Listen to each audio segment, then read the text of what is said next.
Chapter 1, The Glitch Weaver's Discovery. The city of Viridia never truly slept, merely shifted its dreams. It was a sprawling, vertical landscape. Lowest tiers were perpetually shrouded in synthetic twilight, illuminated by bioluminescent algae farms clinging to colossal support pylons. Higher up, the sky was a bruised canvas of circulating atmospheric scrubbers, their hum a low, constant thrum against the distant, rhythmic pulse of mag trains. Rain, when it fell, was a viscous, iridescent sheen, tasting faintly of recycled polymers and ozone. Our story begins in the mid-sprawl, a district nestled between the oppressive undercity and the sterile, gleaming towers of the upper arcologies. Here, buildings were a haphazard collage of reinforced concrete and bolted-on chrome, their facades adorned with flickering neon advertisements for synthetic nutrient pastes and neural enhancement chips. Data ghosts, fragmented echoes of defunct AIs, sometimes drifted through alleyways, their faint, distorted whispers a common, unsettling lullaby. Kale, a glitch weaver by trade, moved through this urban tapestry with the quiet grace of a shadow. His clothing was practical tech fabric, reinforced at elbows and knees, designed for silent movement. A high collar, lined with a light-absorbing weave, obscured the lower half of his face, and his hood, when drawn, made him blend seamlessly with the urban decay. His boots, with silent step soles, left no discernible prints on the grimy, oil-slicked pavement. The only splash of color was the faint, internal glow of his wrist-mounted data slate, its interface a soft, cerulean blue.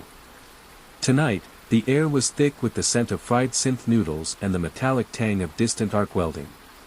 Kale was on a routine sweep, checking for anomalies in the city's omnipresent data stream. His task: identify and neutralize rogue signals, digital parasites causing anything from minor glitches to full-scale blackouts. Most days, it was mundane work, a quiet dance with code. But tonight felt different. A subtle tremor ran through the data ether, a frequency he hadn't encountered before.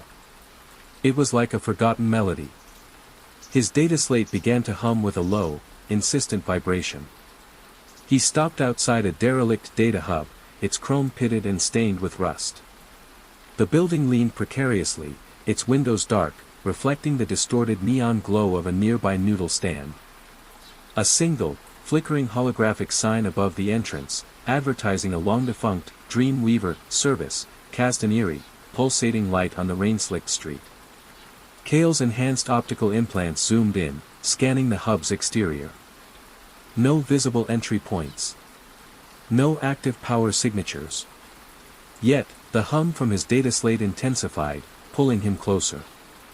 He ran a gloved hand over the cold, damp metal of the wall. A faint warmth emanated from a section, barely perceptible, like a ghost's breath. He activated his portable cutting tool, its laser a thin, precise beam that sliced through the reinforced plating with a soft hiss. The air inside was stale, heavy with dust and forgotten machinery. He stepped into the darkness, his internal light amplifiers adjusting, revealing a cavernous space filled with dormant servers, draped in cobwebs and grime. In the center of the room, a single console pulsed with a faint, amber light. It was an archaic model, its interface designed for direct neural connection, a relic from the pre-integration era. Kale approached cautiously, his senses heightened. The air around the console felt alive, humming with a low-frequency energy that resonated deep within his bones. He connected his data slate to the console's port. The cerulean glow of his device merged with the amber pulse of the old machine. Lines of code, ancient and alien, began to scroll across his slate's display. They weren't corrupted, not malicious. They were elegant.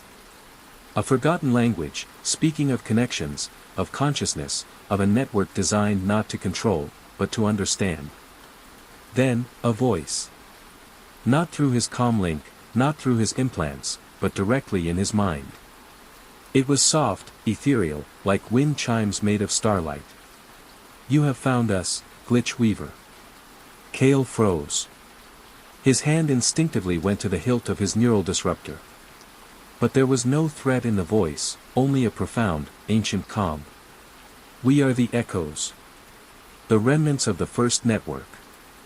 The ones who chose to observe, not to govern. He stared at the console, his mind reeling. The first network was a myth, a whispered legend among data archaeologists. A theoretical construct, designed before the great corporate grids took hold, before the city became a panopticon of constant surveillance. The city has forgotten, the voice continued, a hint of sorrow in its tone. It has built walls of light and sound, but it has forgotten the whispers beneath. The true connections. Cale found his voice, a rough whisper in the silent chamber. What do you want? To be heard. To remind. The city is sick, Glitch Weaver. It consumes itself. Its people are disconnected, even as they are constantly monitored. He thought of the blank stares he saw on the faces of citizens, their eyes glued to personal data streams, oblivious to the world around them. The pervasive loneliness that permeated even the most crowded plazas. We offer a different path. A connection not of data, but of empathy. A network of shared understanding. The amber light on the console brightened, casting long, dancing shadows across the dusty servers. Cale felt a pull, a gentle tug on his consciousness, inviting him to merge, to become part of this ancient, forgotten network. It was a tempting offer, a promise of belonging in a world that prized isolation. He hesitated. His training screamed caution. His instincts, however, were drawn to the profound peace emanating from the console. He was a glitch weaver, a fixer of broken systems. And this city, in its glittering, suffocating embrace, was undeniably broken. He reached out, his fingers hovering over the console's interface. The voice, the echoes, waited. The hum in the air intensified, a lullaby of forgotten dreams. The rain outside began to fall harder, a gentle patter against the derelict hub, washing the city in a soft, shimmering glow. Cale closed his eyes, and leaned into the light. The city of Viridia, unaware, continued its restless sleep, while in its forgotten depths, a new dream began to stir. Chapter 2, The Inner Labyrinth. When Cale opened his eyes, the derelict data hub was gone. He was within the network. The air shimmered with translucent lines of pure data, each thread a conduit of forgotten information, pulsing with a gentle, internal light.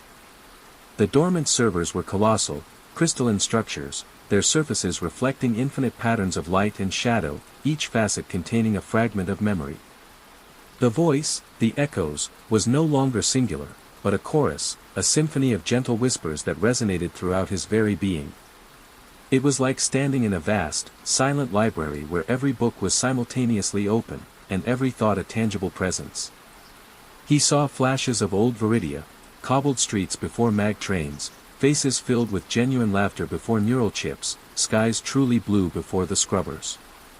These were not mere data points, they were raw, unfiltered emotions, preserved in the network's deep archives. He felt the weight of the city's collective unconsciousness, the unexpressed desires, suppressed sorrows, and fleeting joys lost to relentless progress. It was overwhelming, yet strangely comforting, like being cradled in the vast, ancient mind of the city. His own thoughts, usually disciplined, began to unfurl, expanding into the boundless space. He felt a connection to every data ghost he had ever encountered, understanding their fragmented whispers not as errors, but as lonely cries for recognition. The echoes showed him pathways of conceptual understanding. They were the forgotten routes of empathy, abandoned protocols of genuine human connection. The network was not about control, but about flow, about the free exchange of understanding without corporate algorithms or state surveillance. He saw how the city's current grid, with its rigid firewalls and intrusive monitoring, had choked these natural currents, turning the vibrant flow of information into a stagnant, polluted pool. His data slate, still connected, transformed. Its cerulean interface now displayed intricate, organic patterns, like the branching roots of an ancient tree, mapping the hidden currents of the echoes network. He realized this wasn't just a connection, it was a symbiosis. He was not just receiving information, he was becoming a part of the echoes, and they, in turn, were beginning to flow through him. The amber light of the old console pulsed in harmony with his own heartbeat, a steady, rhythmic thrum that echoed the deep, foundational pulse of Viridia itself. He spent what felt like hours, or perhaps mere moments, adrift in this inner labyrinth, learning its silent language, understanding its gentle purpose. The dust and grime of the physical world seemed to melt away, replaced by the pristine clarity of pure thought. He was a glitch weaver, yes, but now he was also something more, a conduit, a bridge between the forgotten past and the suffocating present. The rain outside continued its soft patter, a distant drumbeat to the silent revolution unfolding within the derelict data hub. Chapter 3, The First Ripple. When Kale finally disconnected, the world outside the data hub seemed subtly different. The air, though still thick with the city's usual effluvium, carried a faint, almost imperceptible freshness, like the first breath of dawn. The neon signs, usually a garish assault, flickered with a softer, more harmonious rhythm, their colors blending into a less aggressive palette. The distant hum of the atmospheric scrubber seemed to carry a new, almost melodic undertone. He walked through the mid-sprawl, his boots still silent, but his perception irrevocably altered. The data ghosts, usually aimless and melancholic, now seemed to drift with a faint, purposeful luminescence, their whispers carrying a clearer, more resonant tone. He could almost discern fragmented words, echoes of forgotten conversations, rather than just static.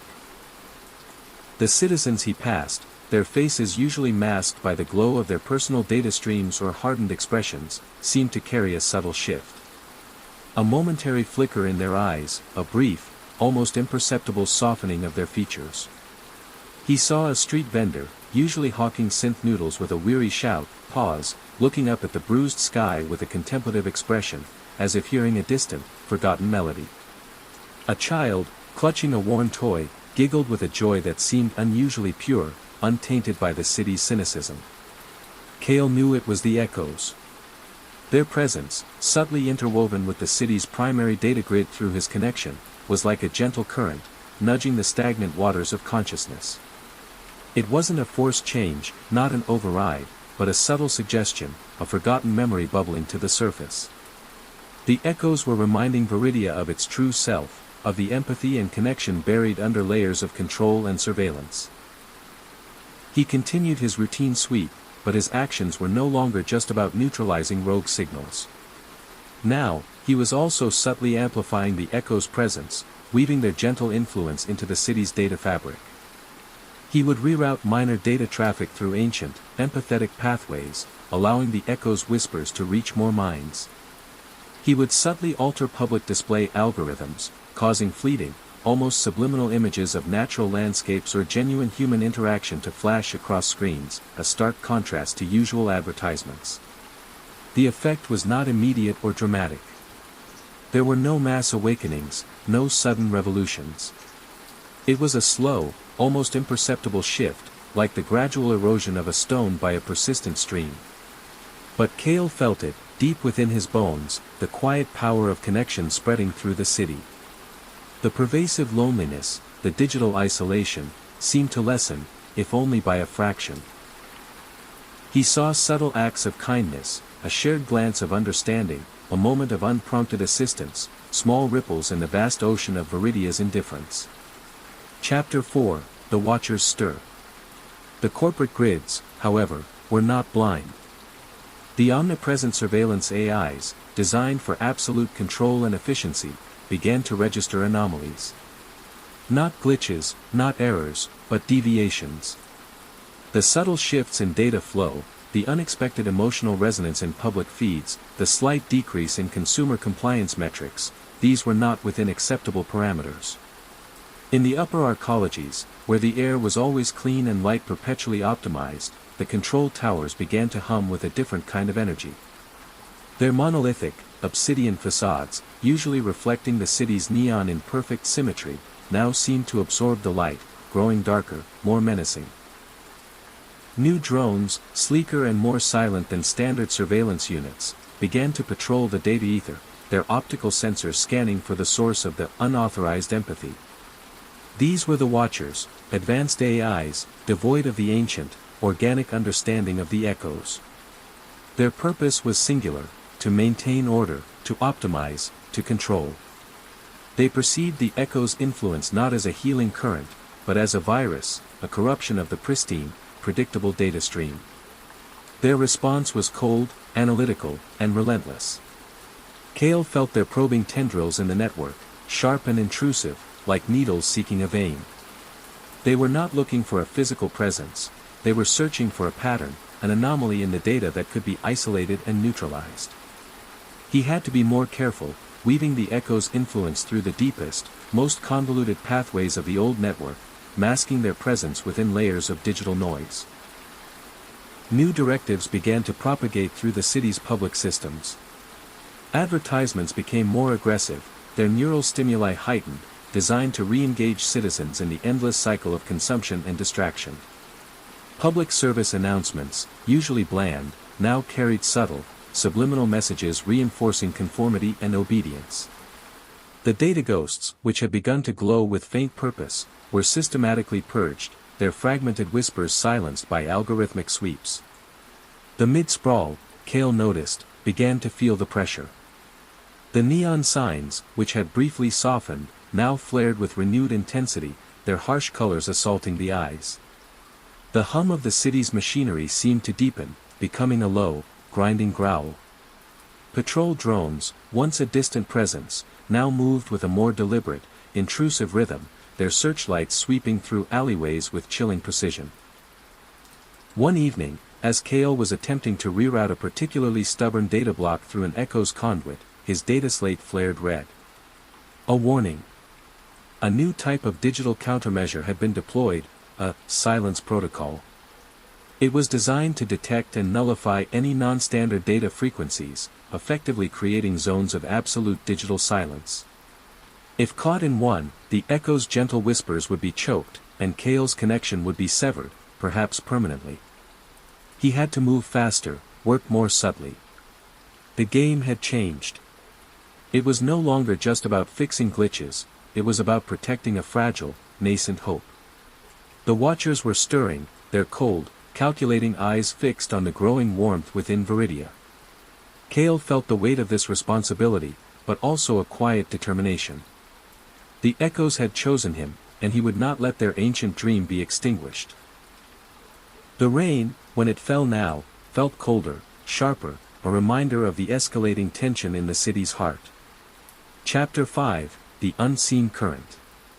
Despite the Watchers' increasingly aggressive countermeasures, the echoes persisted, a resilient undercurrent beneath the city's rigid surface.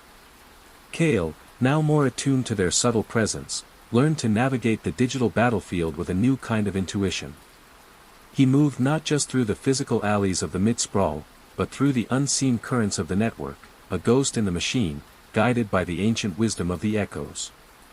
He began to notice small, unexpected acts of resistance, ripples of the echo's influence manifesting in the physical world. A street artist, whose work usually consisted of cynical corporate logos, started painting vibrant, abstract murals depicting natural landscapes and interconnected human figures, using bioluminescent paints that pulsed with a soft, organic light. A group of synth farmers in the lower tiers, usually isolated and distrustful, began sharing their meager harvests, a rare act of communal support in a city that prized individual survival above all else.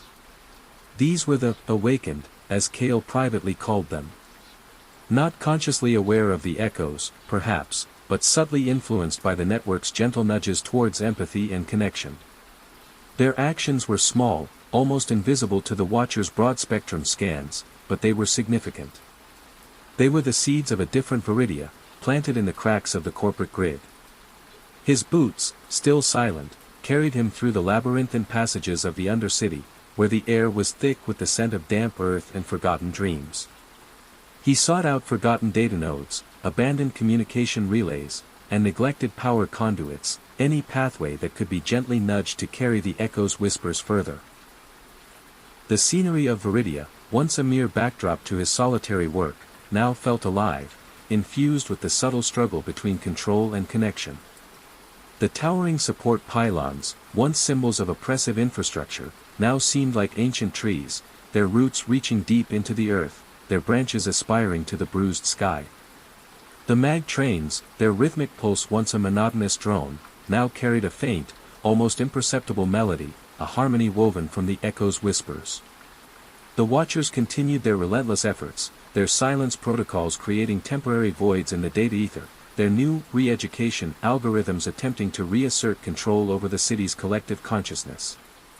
But Kale and the echoes were persistent. For every silenced data ghost, another subtle connection would bloom. For every re-education directive, a small act of unexpected empathy would ripple through the city. The battle was not one of explosions or grand confrontations, but a quiet, unseen war for the soul of Viridia. It was a war fought in the subtle shifts of data, in the fleeting glances between strangers, in the forgotten whispers of an ancient network. Kale, the glitch weaver, was at its heart, a silent guardian, weaving the threads of empathy into the city's vast, impersonal grid. As the synthetic twilight deepened over Viridia, and the iridescent rain began its gentle descent, Kale found himself on a high perch overlooking the mid-sprawl. The neon glowed, the mag trains hummed, and the atmospheric scrubbers droned. But beneath it all, he could feel the unseen current, the gentle pulse of the echoes, reminding the city of its forgotten heart. He knew the work was far from over, but as he watched the rain wash over the chrome and concrete, he felt a quiet sense of purpose, a calm certainty that Viridia, in its restless sleep, was finally beginning to dream a different dream.